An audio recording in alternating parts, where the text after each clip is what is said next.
Hello friends, welcome to our channel. ఇది అమెరికాలో day 1 vlog ఇది. ఇప్పుడేంటంటే మేము మా అన్నయ్య వాళ్ళ ఇంటికి వెళ్తూ ఉన్నాం. ఇది ఎందుకు పర్టిక్యులర్‌గా షూట్ చేశానంటే, ఇప్పుడే సన్‌సెట్ అవుతూ ఉంది. టైం ఎంతయిందో తెలుసా మీకు? ఆల్మోస్ట్ 8:45 అవుతుందనమాట. సో, 8:30-8:45 మధ్యలో సన్‌సెట్ అవుతుంది. సో, మొత్తానికి డే లాంగ్ డే అని చెప్పొచ్చు సమ్మర్‌లో.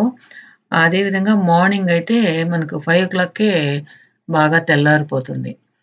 అదే విధంగా మనకు మామూలుగా సమ్మర్‌లో కాకుండా వింటర్‌లో ఆహ్, 4 గంటలకే పొద్దుపోద్దంట. మార్నింగు 7 అయినా కూడా తెల్లారదంట. అది అక్కడ ఇదన్నమాట. 2 అపోజిట్‌లో. మనకు మామూలుగా సమ్మర్‌లో అయితే 6:30కి కూడా మనకు సన్‌సెట్ అయిపోతుంది గదా! కానీ ఇక్కడ మాత్రం ఫుల్ ఆపోజిట్ అనమాట. తర్వాతేంటంటే ఈ సమ్మర్‌లో ఎక్కువ సేపు టైం ఉంటది కాబట్టి వీళ్ళకి లాంగ్ డే ఉంది. పనులు కూడా హ్మ్. బాగా చేసుకోవడానికి బాగా ఫ్రీ టైమ్ దొరుకుతుందనమాట. తర్వాత అన్నయ్య వాళ్ళ ఇంటి దగ్గరొచ్చేసాం. అన్నయ్య వాళ్ళ పక్కింట్లో బ్రహ్మకమలం పూసింది. ఇది ఆల్మోస్టు 8 ఇయర్స్ అయిందంట. 8 ఇయర్స్ దాకా పూయలేదంట. ఇప్పుడే 2 పూలొచ్చాయి. ఇంకా వీళ్ళు దానికి దీపాలు పెట్టి నానా గందరగోళం చేస్తున్నారు ఒక పువ్వుకి. ఈ పువ్వొచ్చి చాలా ప్రీషియస్ అని చెప్తూ ఉంటారు. ఈవెన్ నాకైతే ఇదంతా గుడ్డి నమ్మకం అనిపిస్తూ ఉంటది. నార్మల్‌గా కొన్ని పువ్వులేంటంటే రెగ్యులర్‌గా రావు. ఆహ్, ఇయర్స్ తరబడి మనం వెయిట్ చేయాల్సుంటది. అదే విధంగా ఈ బ్రహ్మకమలంలో అట్లాంటి ఫ్లవర్స్‌లో ఈ బ్రహ్మకమలం ఒకటి. సో, దీనికైతే పూజలు చేసేస్తూ ఉన్నారు. కానీ ఒక్క రోజేనంట మళ్ళీ 12:00కి క్లోజ్ అయిపోతుందంట. ఇక్కడ చూడండి మనీ ప్లాంట్ ఎంచక్కా వాళ్ళు డూప్లెక్స్‌లో ఈ విధంగా అల్లిచ్చున్నారు. కానీ ఇక్కడ మనకు మామూలుగా ఈ మనీ ప్లాంట్ అల్లిచ్చినప్పుడు గోడలు ఎక్కువగా మరకవుతూ ఉంటదని మనం అల్లించము. కానీ వీళ్ళకేమో నీట్‌గానే ఉంది. తర్వాత నెక్స్ట్ డే మార్నింగ్ వచ్చి ఇది అన్నయ్య వాళ్ళ ఇంటికొచ్చిన తర్వాత ఇది నా కాఫీ తాగే స్పాట్ అని చెప్పొచ్చు. తర్వాత కనకాంబరాలు అవన్నీ అదొక ఆరెంజ్ కలర్ అన్నమాట ఇది. చాలా బాగా పూసాయి. అన్న వాళ్ళ బ్యాక్ యార్డ్ చాలా హ్యాపీగా ప్రశాంతంగా ఉంటది ఇక్కడ గనుక కూర్చుంటే గనక. ఏంటంటే మొత్తం గ్రీనరీ ఎక్కువన్నమాట. నార్మల్‌గా విల్లాస్ ఏంటంటే ఒకదానికి మధ్యలో గ్యాపు ఇంతుండదు. కానీ వీళ్ళకి ప్లస్ పాయింట్ ఏంటంటే చాలా ఎక్కువ ప్లేస్ ఉండడం వల్ల వాళ్ళ బెడ్‌రూమ్‌లో వ్యూ గానీ, హాల్‌లో వ్యూ గానీ, బ్యాక్ యార్డ్ గానీ అంతా గూడా చాలా సీనిక్‌గా ఉంటది. చూడ్డానికి అక్కడి నుంచి కదలాలనిపించదనమాట. అదే విధంగా సన్నగా వాన పడుతూ ఉంటే ఇంకా వెదర్ బావుంటదనమాట. ఇప్పుడదే జరుగుతూ ఉంది. తర్వాతేంటంటే వాకింగ్‌కి వెళ్దామని స్టార్ట్ అయ్యాను. ఇక ఎక్కడైనా కన్‌ఫ్యూజ్ అయితే పోతాము అని చెప్పి అన్నయ్య వాళ్ళ ఇంటి నంబర్ నోట్ చేసుకొని, స్ట్రీట్ నంబర్ గూడా నోట్ చేసుకున్నాను. ఇంకెక్కడ గూడా రైటు, లెఫ్ట్ తిరగకుండా మధ్యలో మిడిల్‌లో అంతా ఈ రోడ్ ఎంతవరకెళ్తుందో అంతవరకెళ్ళి అక్కడి నుంచి మళ్ళీ ఆహ్, ఎట్లా ఒకే రూటు కన్‌ఫ్యూజ్ అవ్వకుండా దాదాపు ఒక 2 ½ కిలోమీటర్స్ వెళ్ళాననమాట. సో, 2 ½ కిలోమీటర్స్ వెళ్లి, 2 ½ కిలోమీటర్స్ వచ్చేటప్పటికి మా వాళ్ళు చాలా లేట్ అయిపోయింది. ఎక్కడ తప్పయింది అనుకున్నారు. నేను ఫోన్ తీసుకెళ్ళా, ఇంటి నంబరు, స్ట్రీట్ గుర్తుపెట్టుకున్నా. ఒకవేళ ఏదైనా కన్‌ఫ్యూజ్ అయితే ఎవరైనా పక్కన వాళ్ళని ఎవరైనా ఫోన్ చేయమంటే చేస్తారు కదా! మన ఫోన్ పోదు కాబట్టి దానికెందుకు మీకు టెన్షను అని చెప్పాననమాట. సో, నేను వెళ్ళిన వాకింగ్ ఏరియా అంతా కూడా మీతో షేర్ చేస్తున్నాను. చూడండి ఎంత బ్యూటిఫుల్‌గా ఉందో. నడుస్తూ ఉంటే గూడా ఇంకా నడవాలనిపించేలా ఉందనమాట. ఇక్కడ ఆహ్, హౌసెస్‌కి మధ్యలో చాలా గ్రీనరీ ఉందన్నాను గదా! సో, అందువల్లనే ఇంత అందంగా కనిపిస్తుంది. ఇక్కడేంటంటే మనం వాకింగ్ వెళ్తూ ఉంటే మనకు తెలియని వాళ్ళు గూడా గుడ్ మార్నింగ్ జెప్తూ ఉంటారు. అలా నాకు దారిలో ఒక 10-15 మెంబర్స్ అన్నా గుడ్ మార్నింగ్ జెప్పుంటారనమాట. సో, వాకింగ్‌కెళ్ళే వాళ్ళందరూ చెప్పుకుంటూ వెళ్తూ ఉన్నారు. మోస్ట్‌లీ ఇక్కడ అలా అలవాటేమో నాకైతే తెలీదు. మనమైతే తెలిసిన వాళ్ళకే గుడ్ మార్నింగ్ జెప్తాము. తెలియని వాళ్ళకి అసలు చెప్పం గదా! కానీ ఇక్కడ అలా గాదనమాట. అందరూ చాలా ఇదిగా ఉంటారనమాట. పలకరిం పలకరించడంలో ఫస్ట్ ఉంటారని చెప్పొచ్చు. ఇక్కడ చూడండి ఈ ఇల్లయితే కింద లోయలోకి జారిపోయినట్లు అనిపిస్తుంది. కానీ వాళ్ళకి బ్యాక్ యార్డ్ అయితే ఒక లోయలాగా ఉందనమాట. తర్వాత ఈ పువ్వు చాలా బ్యూటిఫుల్‌గా కనిపించింది. నార్మల్‌గా లాస్ట్ టైమ్ వెళ్ళినప్పుడు నయగారా ఫాల్స్ దగ్గర ఒక ఫ్లవర్ నా ఫోన్ ఎనకాల పెట్టుకున్నా అనమాట. ఈసారి సెకండ్ టైమ్‌కి గుర్తుగా ఇప్పుడు దాకా కూడా ఉందది. సెకండ్ టైమ్ గుర్తుగా ఈ ఫ్లవర్ తీసుకున్నా. ఫోన్ ఆహ్, ఫోన్ అదే బ్యాక్ సైడ్ ఫోన్‌లో పెట్టుకుంటే కొంచెం మెమరీగా ఉంటదని. తర్వాత ఇక్కడ ఎళ్తూ ఉంటే మనకు వాకింగ్ ట్రాక్ ఎంత వరకుందో అంతవరకెళ్ళి తర్వాత మామూలుగా రోడొచ్చేస్తది. ఆ రోడొచ్చేసినప్పుడేంటంటే ఇంక మనం నార్మల్ రోడ్‌లో నడవగూడదు. ఇట్లా ఫెసిలిటీ ఉండే దగ్గరే నడవాలంట. అందువల్ల ఎంతవరకు ట్రాక్ ఉందో అంతవరకు నడిచేసొచ్చేసాను. ఇంకా అక్కడ ఒక బోర్డ్‌లాగా ఉంటే ఏంటి అని చూసాను. ఇదేంటంటే ఇది ఈ మొత్తం ఈ ఫార్మ్ ల్యాండ్ అన్నమాట. 150 ఎకర్స్ అంట. ఈ 150 ఎకర్స్ ఎవరిది? అతని బ్యాక్‌గ్రౌండ్ ఏంటి? అతనికి ఎంతమంది పిల్లలు? ఎంతమంది గ్రాండ్ చిల్డ్రన్స్? తర్వాత ఇది ఎప్పుడు డెవలప్ చేశారు? ఎప్పుడు 1920లో ఉన్నది. 2005లో డెవలప్ చేశారు. ఇవన్నీ గూడా డీటెయిల్డ్‌గా రాసుంది. వాళ్ళ ప్రాపర్టీ ఎలా వచ్చింది? ఏంటి? అనేది. సో, ఇది నాకు కొత్తగా అనిపించింది. నార్మల్‌గా బిల్డర్ నేమ్ యేసుకుంటారు అంతేగాని ఇంత డీటెయిల్డ్‌గా వాళ్ళ పిల్లల గురించి, వాళ్ళ ఫార్మ్ ల్యాండ్ ఎక్కడి నుంచి ఎక్కడి వరకు ఉన్నది, ఏ ఇయర్‌లో ఉంది అవన్నీ కూడా మెన్షన్ జేయరు గదా! కానీ ఇది కొంచెం ఎందుకో నాకు చూడంగానే కొంచెం డిఫరెంట్ అనిపించింది. వాకింగ్‌కెళ్తూ ఉంటే మొత్తం దాన్ని చదివానన్నమాట. తర్వాత ఇంకా వాకింగ్ నుంచి ఇంటికొచ్చేసిన తర్వాత ఇక్కడ పొప్పాకు అంటాం గదా! ఈ కుండీలో ఎంత పుష్టిగా ఉందో ఆకులు గూడా థిక్‌నెస్ ఎక్కువగా పెద్ద పెద్ద ఆకుల్లాగా ఉన్నాయి. సో, వదినేమంటే ఈరోజు ఆకుకూర పప్పు చేస్తానంటే అవన్నీ కూడా నేను తెంపుతూ ఉన్నాను. ఇక్కడేంటంటే నార్మల్‌గా పాట్స్‌లో పెట్టుకోవచ్చంట.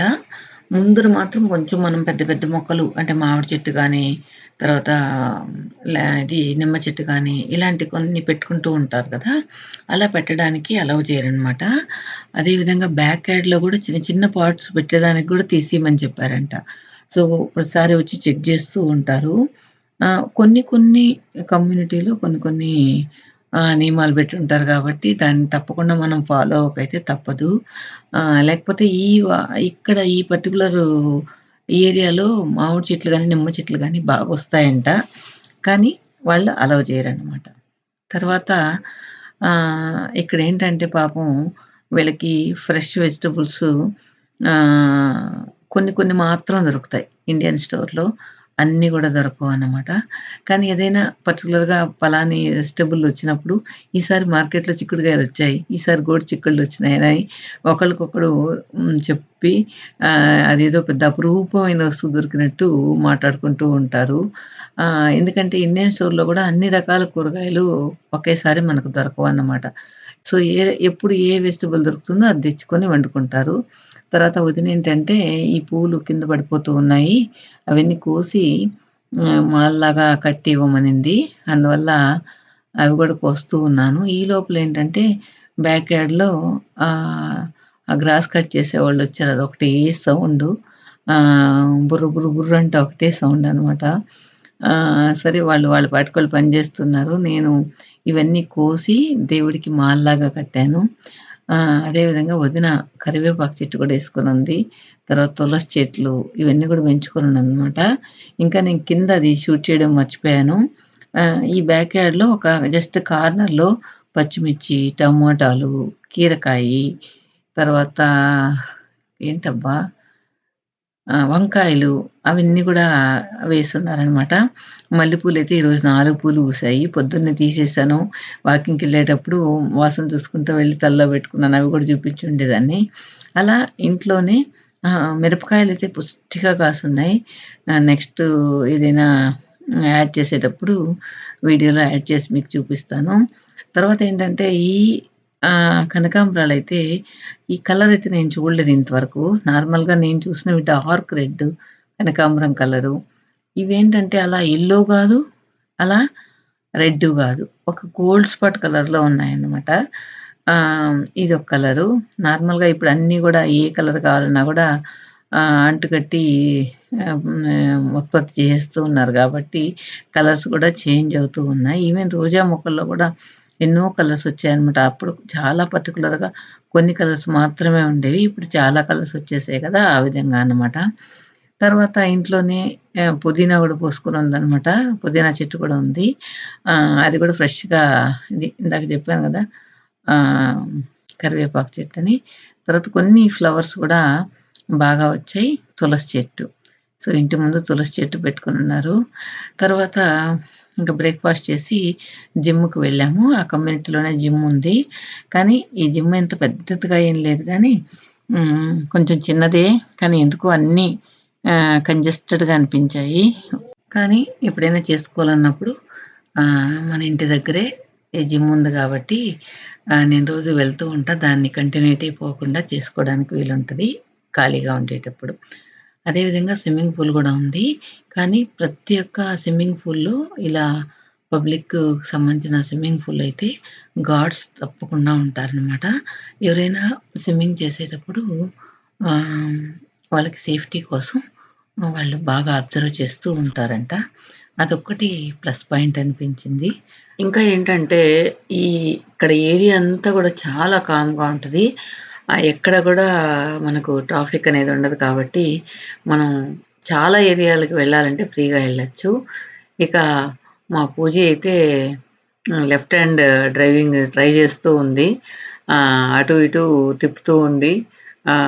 వాళ్ళ అన్నయ్య ఆపోజిట్‌లో పార్క్ చేసి తను ఎనకాల పార్క్ చేయడానికి ట్రై చేస్తూ ఉందనమాట. ఇక్కడ రూల్స్ అయితే చాలా స్ట్రిక్ట్‌గా అనిపించాయి. ప్రతి క్రాస్ రోడ్ దగ్గర ఒక అట్‌లీస్ట్ ఒక కొన్ని సెకండ్స్ ఆర్ 1 మినిట్ ఆగి మనుషులు ఉన్నా లేకపోయినా రోడ్ క్రాస్ చేసే దగ్గర ప్రతి కారు గూడా ఆగి వెళ్ళాలి. అదే విధంగా మనం ఎక్కడైనా నడుస్తూ ఉంటే, కారొస్తూ ఉంటే ఫస్ట్ మనకే ప్రయారిటీ ఇస్తున్నారనమాట. మనం రోడ్ క్రాస్ చేయాలన్నా మనకే ప్రయారిటీ ఇస్తున్నారు. మనం వెళ్ళాకే కారు వెళ్తూ ఉంది. కొన్ని కొన్ని కొన్ని బాగా ఇంప్రెసివ్‌గా అనిపించాయి. ఎవరు కూడా రూల్స్ బ్రేక్ చేయడానికి ఇష్టపడరు. ఎందుకంటే దానికి తగ్గట్టు ఫైన్స్ కూడా ఉంటాయి కాబట్టి 1 ఆర్ 2 టైమ్స్ వాళ్ళు అది ఫేస్ చేసుంటారు కాబట్టి ఒకవేళ ఎవరు లేకపోయినా గూడా అక్కడ ఆగే వెళ్తారనమాట. ఇప్పుడు అన్న, అయ్య వాళ్ళున్న కమ్యూనిటీ అయితే చాలా పీస్‌ఫుల్‌గా ఉంటది. అక్కడ పోలీసులు గూడా అంత ఉండరు. అయినా గూడా ప్రతి ఒక్కరు ఆగి వెళ్తూ ఉంటారు. ఎప్పుడైనా ఇన్ కేస్ వాళ్ళు వస్తే చెట్ల చాటున అట్లా కార్ పార్క్ చేసుకొని ఎవరికీ కనిపించకుండా అక్కడుంటారంట. మనం ఎవరు లేరనుకోని రోడ్డు దగ్గర ఆపకుండా వెళ్తే మాత్రం ఖచ్చితంగా ఫైన్ అనేది ఉంటది. ఫైన్ అనేది ఏందంటే తక్కువగా ఎక్కడా ఉండదు. $100, $150 మినిమమ్ $50 అట్లుంటదంట. అందువల్ల ఏందంటే అనవసరంగా అంత డబ్బులు కట్టడానికి ఇష్టపడరు కాబట్టి ఖచ్చితంగా రూల్స్ అయితే ఫాలో అవుతారు. కోచిని లైసెన్స్ కూడా తీసుకొచ్చుకోమన్నాడు ప్రణవ్. తను గూడా అక్కడ డ్రైవింగ్ చేస్తుంది కదా! అని చెప్పేసి. ఎందుకంటే మేము ఒక 12 డేస్‌కి ఆహ్, ఒక ట్రిప్పు, ఒక 3 డేస్‌కి ఒక ట్రిప్ వెళ్తున్నాము. అక్కడ కారు రెంటల్‌కి తీసుకొని మొత్తం చూద్దాం అనుకున్నాము. అప్పుడు కూడా ఉపయోగపడుతుంది గదా! అని చెప్పి పూజకి ఇప్పుడు ప్రాక్టీస్ చేపిస్తూ ఉన్నాడనమాట. ఎందుకంటే మనం మైండ్ సెట్ కరెక్ట్‌గా మారాలి. ఎందుకంటే మనం ఎప్పుడు లెఫ్ట్ హ్యాండ్ సైడ్ వెళ్తుంటే ఇక్కడ అపోజిట్‌గా రైట్ హ్యాండ్ సైడ్ వెళ్ళాలనమాట. ఈవెన్ అన్నీ గూడా సిగ్నల్స్ అన్నీ గూడా కొద్దిగా అలవాటయ్యేదానికి టైం పడుతుంది. అందుకే మా అన్నయ్య వాళ్ళ కమ్యూనిటీలోనే ప్రణవ్ వాళ్ళ నాన్నని, మా పూజీని ఇద్దరిని గూడా డ్రైవ్ చేయమని చెప్పాడు. అక్కడే కొన్ని మెయిన్ రోడ్స్ ఉంటాయి. అక్కడ ప్రాక్టీస్ చేపిస్తూ ఉన్నాడనమాట. సో, పూజీ అయితే కొంచెం తొందరగానే నేర్చేసుకుంది. ఆ రూల్స్ అన్నీ అంటే ఐ మీన్ ఎలా డ్రైవ్ చేయాలనేది. మా వారికి కొద్దిగా కష్టం అనిపించింది. సో, మొత్తానికి ఇద్దరు కూడా పర్ఫెక్ట్‌గా డ్రైవ్ చేస్తూ ఉన్నారు. ఇక మేము ట్రిప్‌కెళ్ళినా గూడా ముగ్గురు డ్రైవ్ చేయొచ్చు అని చెప్పి అనుకున్నాము. ఇక నెక్స్టు టోటల్ 15 డేస్, ఒక 3 డేస్, 18 డేస్ ట్రిప్ అన్నమాట. అవి గూడా ప్రణవ్ కంటిన్యూయస్‌గా కాకుండా ఒక 3 డేస్ ఒక దగ్గరికి, మళ్ళీ వచ్చి ఒక 3 డేస్ బ్రేకు. తర్వాత 12 డేసు, మళ్ళీ ఒక 3 డేస్ బ్రేకు, తర్వాత ఒక 3 డేసు అట్లా పెట్టాడనమాట. ఎందుకంటే కంటిన్యూయస్‌గా ఫుడ్ గూడా మనం బయట తినాలంటే కొంచెం మన బాడీ సెట్ అవ్వదు. అప్పుడప్పుడు వచ్చి ఇంటి ఫుడ్ తింటూ ఉంటే బావుంటదని చెప్పి అలా చేశాడనమాట కంటిన్యూయస్‌గా లేకుండా. మొత్తానికి ట్రిప్ అయితే మేము వచ్చేటప్పటికి అన్నీ ప్లాన్ చేసేసాడు. ఎక్కడెక్కడ వెళ్ళాలి, హోటల్స్ కానీ, కార్ గానీ, ఫ్లైట్స్ కానీ అన్నీ బుక్ చేసేసి రెడీగా పెట్టాడనమాట. అందుకే మమ్మల్ని కూడా బలవంతం చేశాడు. పూజ ఒక్కటే కాకుండా అందరూ వస్తే బావుంటదని చెప్పేసి. ఓకే ఫ్రెండ్స్, నెక్స్ట్ వీడియోలో కలుద్దాం. బాయ్.